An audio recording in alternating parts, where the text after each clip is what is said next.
জুলাই বিপ্লব মানবেন না তাদের জন্য ২৬ সালে কোনো নির্বাচন নাই। ২৬-এর নির্বাচন দেখতে হলে আগে জুলাই বিপ্লবের স্বীকৃতি লাগবে, আর জুলাই বিপ্লবের স্বীকৃতি দিতে হলে জুলাই সনদের আইনি ভিত্তি দিতেই হবে। এই আইনি ভিত্তি ছাড়া কোন নির্বাচন অনুষ্ঠান হওয়ার কোন সম্ভাবনা নেই। কখন হবে এই আইনি ভিত্তির গুড়া? আজকে এনসিপিও চায় যে গণভোট আগে হবে, তারপর জাতীয় নির্বাচন হবে। জামাত ইসলামও চায় আগে গণভোট হবে, তারপর জাতীয় নির্বাচন হবে। রক্ত দিয়ে যেই ফ্যাসিবাদ বিদায় করেছি, প্রয়োজনে আবার রক্তের সাগর প্রবাহিত হবে, বাংলার মাটিতে ফ্যাসিবাদ ফিরে আসবে না। আজ বাংলাদেশের প্রতিটি রাজনৈতিক দল এবং পক্ষের কাছে আমার সুস্পষ্ট জিজ্ঞাসা, সবাই যার যার অবস্থান পরিষ্কার করুন। হয় আপনি জুলাই বিপ্লবের পক্ষপাতী, আর না হয় আপনি ৭২-এর বাকশালপন্থী। ৭২-এর পরাজিত বাকশালপন্থীরা আগামী ১৩ই নভেম্বর বাংলাদেশের বিরুদ্ধে লকডাউনের নামে যুদ্ধের ঘোষণা দিয়েছে। আমি ঘোষণা করতে চাই, ১৩ই নভেম্বর কোন বাকশালপন্থীকে বাংলার রাজপথে আমরা নামতে দেব না। যদি কেউ নামবার অপচেষ্টা চালায়, আমরা তাদেরকে রাজপথে মোকাবেলা করব ইনশাআল্লাহ। যারা জুলাই বিপ্লব মানবেন না তাদের জন্য ২৬ সালে কোনো নির্বাচন নাই। ২৬-এর নির্বাচন দেখতে হলে আগে জুলাই বিপ্লবের স্বীকৃতি লাগবে, আর জুলাই বিপ্লবের স্বীকৃতি দিতে হলে জুলাই সনদের আইনি ভিত্তি দিতেই হবে।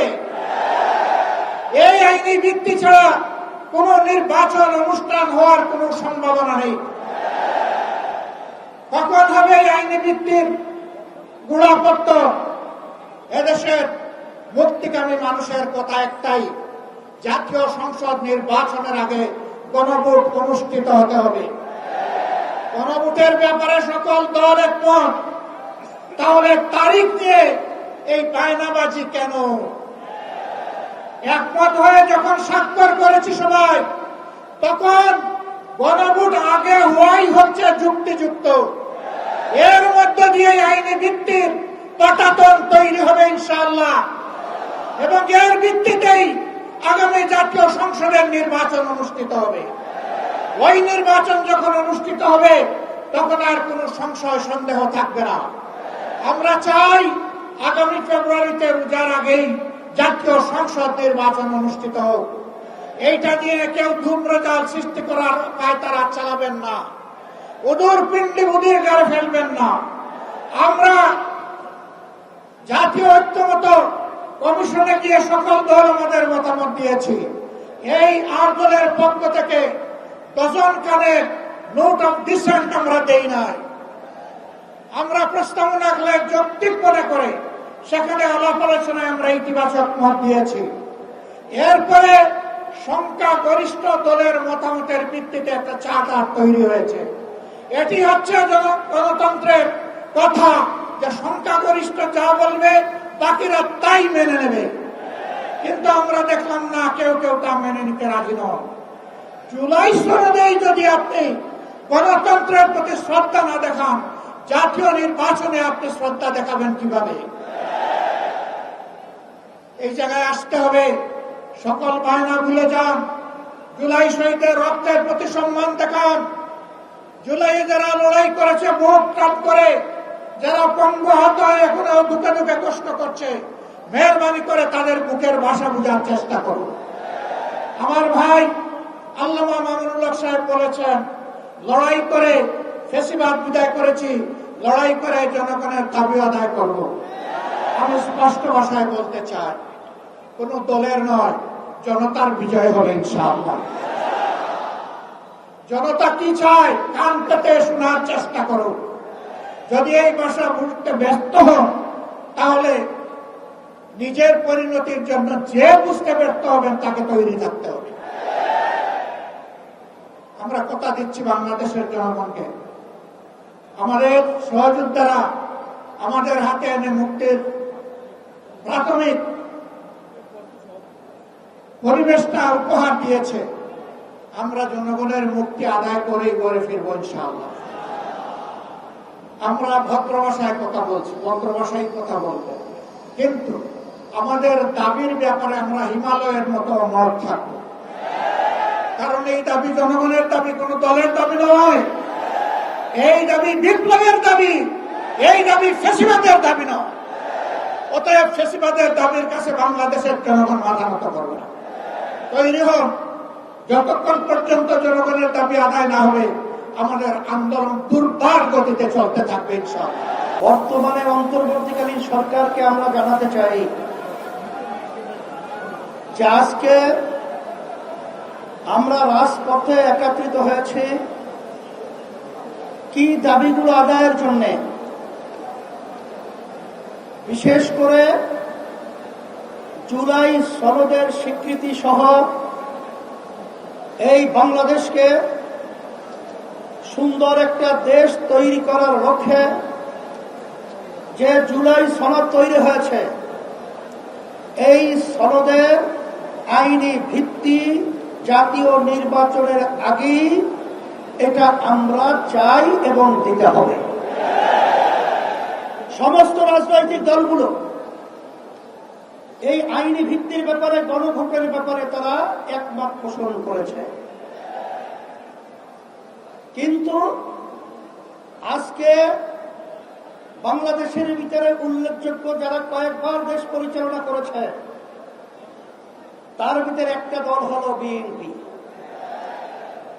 আজকে বিএনপি যে গণভোটের ব্যাপারে প্রস্তাব রেখেছে, যেদিন জাতীয় নির্বাচন সেদিন নাকি গণভোট। সম্মানিত আলোচকরা বলেছেন আপনারা জাতীয় নির্বাচন করবেন কোন আইনের ভিত্তিতে? সেই আইনের ভিত্তি হল জুলাই সনদ যখন আইনি ভিত্তি পাবে তখন জাতীয় নির্বাচন আইনি ভিত্তি তৈরি হবে, অবৈধ নির্বাচন হবে।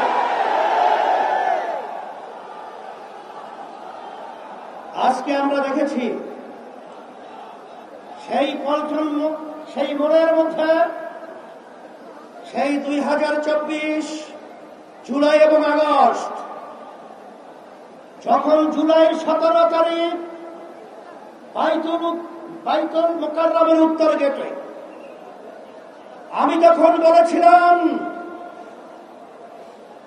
যে আজকে আমাদের সন্তানদেরকে যেভাবে পাখির মতো গুলি করে রাস্তার ভিতরে আজকে লুটিয়ে দেওয়া হচ্ছে, আমি বাংলাদেশের সর্বশ্রেণীর ছাত্র জনতা, আলেম ওলামা, হাফেজ সহ সবাইকে আহ্বান জানিয়েছিলাম যে এখন আমাদের ঘরে বসে থাকার সুযোগ নেই, ঘরে বসে থাকার সময় নেই। আমরা আজকে রাস্তায় আসবো, ফ্যাসিস্টকে উৎখাত করব, বাংলার জমিন থেকে কাঁটাতারের উপরে নিক্ষেপ করব। বাংলাদেশ মুক্ত হয়েছে। সেই হিসাবে আজকে আমরা দেখেছি দুই শ্রেণীর মানুষ এখন দুই মেরুতে অবস্থান করছে। এর ভিতরে এক শ্রেণীর মানুষ হল যারা নাকি আমরা দেশপ্রেমিক, আর এক শ্রেণীর হল ক্ষমতা প্রেমিক। ফ্যাসিস্ট আওয়ামী লীগ সরকার তারা দেশপ্রেমিক ছিল না, তারা ছিল ক্ষমতা প্রেমিক। তারা কিন্তু এক পর্যায়ে আমাদের বাংলাদেশ থেকে পালিয়ে কাঁটাতার পার হয়ে ভারতে অবস্থান করছে। নব্য যারা ফ্যাসিস্ট হওয়ার চিন্তা করছেন, যারা গণভোট নিয়ে নির্বাচনের আগে যাওয়ার ব্যাপারে তালবাহারা করছেন, আমি তাদেরকে উদ্দেশ্য করে বলতে চাই আজকে বাংলাদেশের ছাত্র জনতা, সর্বশ্রেণীর মানুষ আজকে জুলাই ভিত্তি আইনি সর্বপ্রথম চাই, তারপর জাতীয় নির্বাচন চাই। কিন্তু আপনারা যদি এই জুলাই সনদ আইনি ভিত্তি দেওয়ার ব্যাপারে দড়িবসু করে থাকেন, আমাদের বাংলাদেশের 3 দিকে ভারতের কাঁটাতারের বেড়া, কিন্তু আপনারা পালাবেন কোথায়?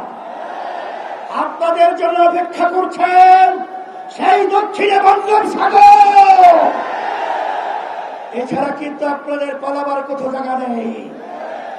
সেই হিসাবে সকল উত্তপ্ত আহ্বান জানাবো, ভালো করে বুঝে নেন, জেনে নেন।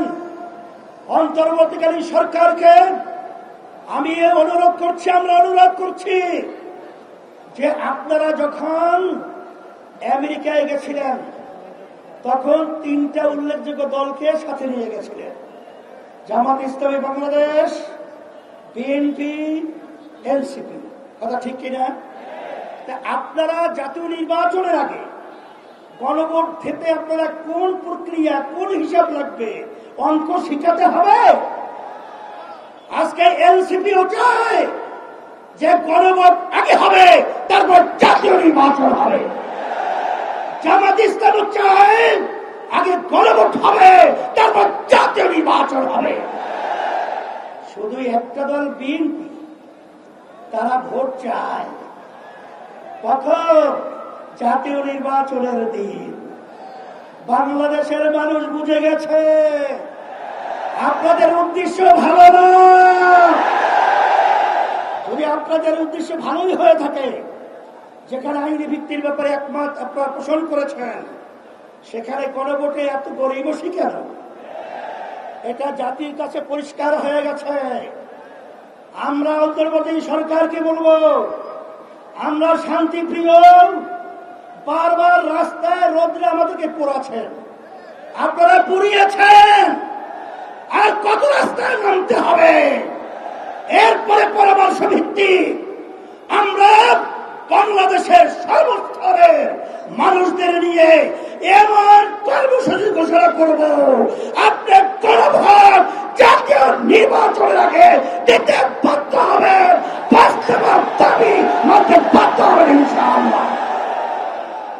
সেই দিক থেকে আমাদেরকে ও পথে আপনারা হাঁটাবেন না, আমরা ও পথে হাঁটতে চাই না। আজকে জাতীয় সমাবেশের মাধ্যমে আপনাদেরকে আমরা বারবার অনুরোধ করছি, এরপরে যদি আপনাদের শুভবুদ্ধতায় না হয়, তাহলে কিন্তু পরবর্তীতে আমরা কঠিন কর্মসূচিতে বাধ্য হব ইনশাআল্লাহ। রক্ত দিয়ে যেই ফ্যাসিবাদ বিদায় করেছি, প্রয়োজনে আবার রক্তের সাগর প্রবাহিত হবে, বাংলার মাটিতে ফ্যাসিবাদ ফিরে আসবে না। আজ বাংলাদেশের প্রতিটি রাজনৈতিক দল এবং পক্ষের কাছে আমার সুস্পষ্ট জিজ্ঞাসা, সবাই যার যার অবস্থান পরিষ্কার করুন। হয় আপনি জুলাই বিপ্লবের পক্ষপাতী, আর না হয় আপনি ৭২-এর বাকশালপন্থী।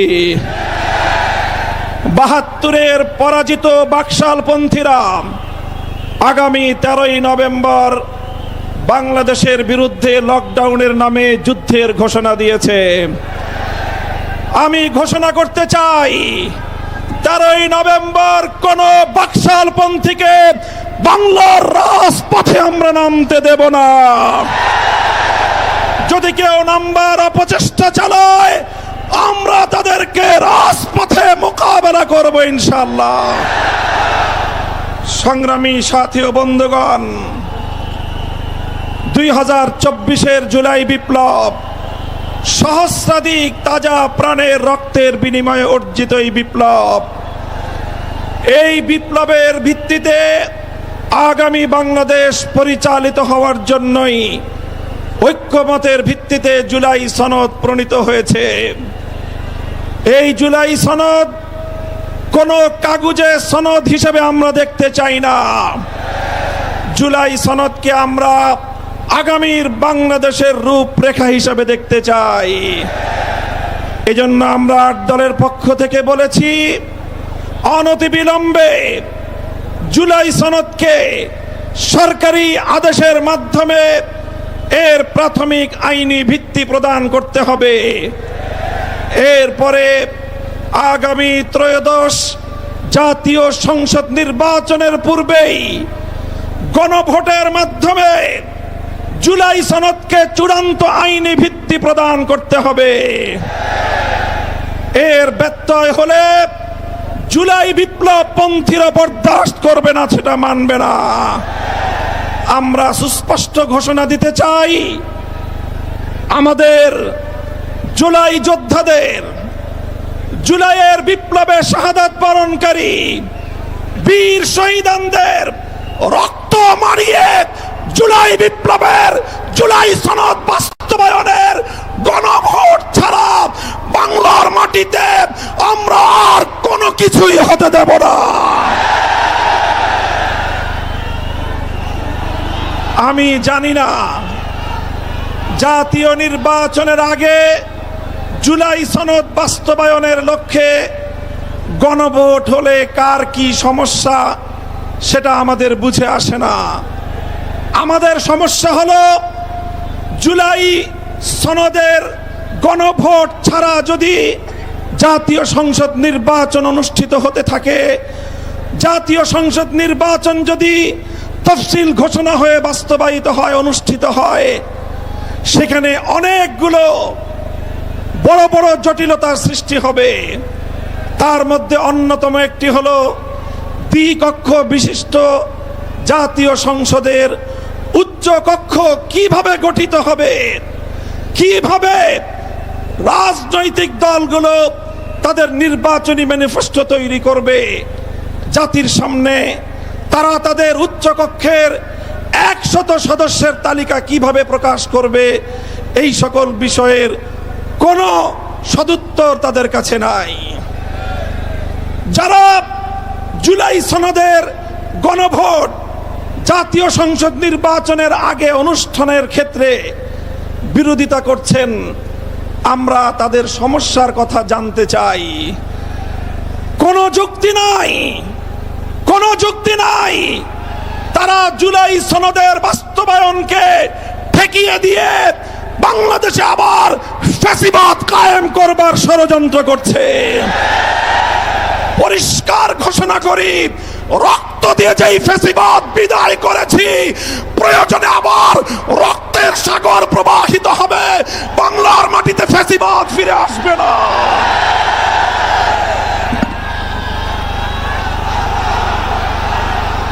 রাজনৈতিক পক্ষগুলোকে বলতে চাই, আমরা রক্ত দিয়েছি বালাকোটে, আমরা রক্ত দিয়েছি শাপলা চত্বরে, আমরা রক্ত দিয়েছি 2015 সালে, রক্ত দিয়েছি 2021 সালে, রক্ত দিয়েছি জুলাই বিপ্লবে। আমাদের মুখোমুখি দাঁড়াবার চেষ্টা করবেন না। আমরা রক্ত দিয়ে অধিকার আদায় করি, রক্ত দিয়ে বাংলাদেশ কিনেছি, রক্ত দিয়েই বাংলাদেশের স্বাধীনতা রক্ষা করব ইনশাআল্লাহ। সংগ্রামী সাথী ও বন্ধুগণ, জুলাই বিপ্লবের আমার সকল সহযোদ্ধাদেরকে আমি বলতে চাই, রাজনৈতিক মতবিরোধ থাকতে পারে, নির্বাচন নিয়ে মতপার্থক্য থাকতে পারে, আপনারা যার যার নির্বাচন করবেন সেটা পরের কথা। আসুন, যারা জুলাইয়ের বিপ্লবের রাজপথে ছিলেন, জুলাই বিপ্লবের সনদের আইনি ভিত্তি কার্যকর করার জন্য আমরা হাতে হাত রাখি। সংগ্রামী সাথী ও বন্ধুগণ, সর্বশেষ বক্তব্য, আগামী 13 তারিখ জুলাই সনদের গণভোটকে কেন্দ্র করে সরকারি সিদ্ধান্তের দিকে আমরা তাকিয়ে আছি। সরকার যদি জনগণের শান্তিপ্রিয় ভাষা বুঝতে ব্যর্থ হয়, আবার বলছি, সরকার যদি 8 দলীয় নেতৃবৃন্দের শান্তিপ্রিয় ভাষা বুঝতে ব্যর্থ হয়, যেই ভাষায় বললে সরকার বুঝবে, আমরা সেই ভাষাই প্রয়োগ করব, সেই কর্মসূচি ঘোষণা করব ইনশাআল্লাহ। প্রস্তুত থাকবেন তো আপনারা? ইনশাআল্লাহ। যুদ্ধ করে ফ্যাসিবাদ বিতাড়িত করেছি, যুদ্ধ করেই বাংলার মানুষের অধিকার আদায় করে ছাড়বো ইনশাআল্লাহ। নাসরুম মিনাল্লাহি ওয়া ফাতহুন করিব।